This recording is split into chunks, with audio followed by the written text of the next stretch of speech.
ওদালগুৰি খৈৰাবাৰীত বিপিএফৰ নিৰ্বাচনী কাৰ্যালয় মুকলি। মনোনয়ন পত্ৰৰ এদিনৰ পিছতেই তীব্ৰ প্ৰচাৰ বাবে খৈৰাবাৰীত মুকলি কৰিলে এনডিএ নিৰ্বাচনী কাৰ্যালয়। সম্প্ৰতি বিটিচিৰ ওদালগুৰি জিলাত বিপিএফ নিৰ্বাচনী ঢৌ তীব্ৰতৰ হৈছে। আজি খৈৰাবাৰীত বিপিএফৰ তথা এনডিএ নিৰ্বাচনী কাৰ্যালয় মুকলি কৰে প্ৰাৰ্থী মহেশ্বৰ বড়োই। ৪৫ নং ভেৰগাঁও সমষ্টিৰ এনডিএ সমৰ্থিত বিপিএফৰ প্ৰাক্তন বিধায়ক প্ৰাৰ্থী মহেশ্বৰ বড়োই প্ৰাৰ্থিত্ব পোৱাৰ পিছতে সমৰ্থকসকলে স্বতঃস্ফূৰ্তভাৱে ওলাই আহিছে। বিজেপি এজিপিৰ সদস্যসকলো সহযোগ কৰা পৰিলক্ষিত হৈছে। কাৰ্যালয় মুকলিৰ পিছতে অনুষ্ঠিত সভাত প্ৰাৰ্থীগৰাকীয়ে ভাষণ ৰাখে। ৰাজ্যিক আৰু জিলা পৰ্যায়ৰ বিজেপিৰ বিষয়ববীয়া, অগপৰ সদস্য আৰু বিপিএফৰ কাৰ্যকৰ্তা উপস্থিত থাকি নিৰ্বাচনী প্ৰচাৰ সম্পৰ্কে আলোচনা কৰে। আজি আমাৰ ৪৫ নং ভেৰগাঁও বিধানসভা সমষ্টিৰ খৈৰাবাৰী যি আমাৰ বিটিচি পৰিষদীয় সমষ্টি তাৰ প্ৰচাৰ অভিযানৰ সুবিধাৰ্থে আমি ইয়াতে মই এনডিএ কেণ্ডিডেট হিচাপে আজি খৈৰাবাৰী মাজমজিয়াত আমি এটা কাৰ্যালয় আনুষ্ঠানিকভাৱে নিৰ্বাচনী প্ৰচাৰ অভিযানৰ কাৰণে আজি উদ্বোধন কৰা হ'ল। ৰাইজৰ যথেষ্টখিনি সঁহাৰি।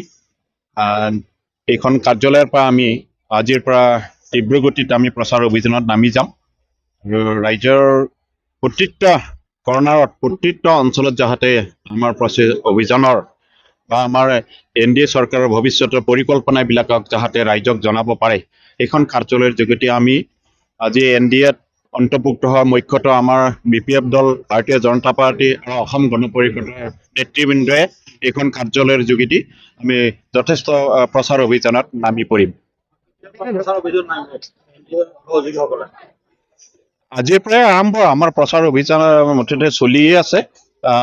বিভিন্ন ব্যক্তি বিশেষে ব্যক্তিসকলক লগ কৰা হৈ আছে আৰু তেনেকৈ ৰাইজে বহুজনৰ নেতৃবৃন্দৰ ওচৰত সোধ পোছ কৰিছে। তেখেতসকলে নহয় এইটো লাইনত যাব লাগিব, সেইখিনি প্ৰচাৰ অভিযান এতিয়া চলিয়ে আছে আৰু নিশ্চয় তীব্ৰতৰ হ'ব অহাকালিৰ পৰা।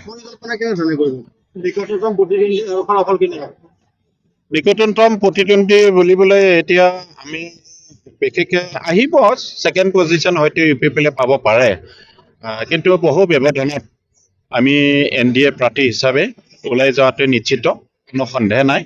গতিকে চাৰিওফালে সমষ্টিবাসী ৰাইজৰ যি ধৰণে উৎসাহ উদ্দীপনা আমি দেখিবলৈ পাই আছোঁ, গতিকে সেইফালৰ পৰা যোৱাকালি মই নমিনেশ্যন দাখিল কৰাত হাজাৰ হাজাৰ ৰাইজৰ যি অংশগ্ৰহণ, এই অংশগ্ৰহণে খুজিছে নিশ্চয় ইয়াতে অনায়াসে আমি এনডিএ কেণ্ডিডেট হিচাপে ওলাই যোৱাটো একদম অনায়াসে সক্ষম হ'ব।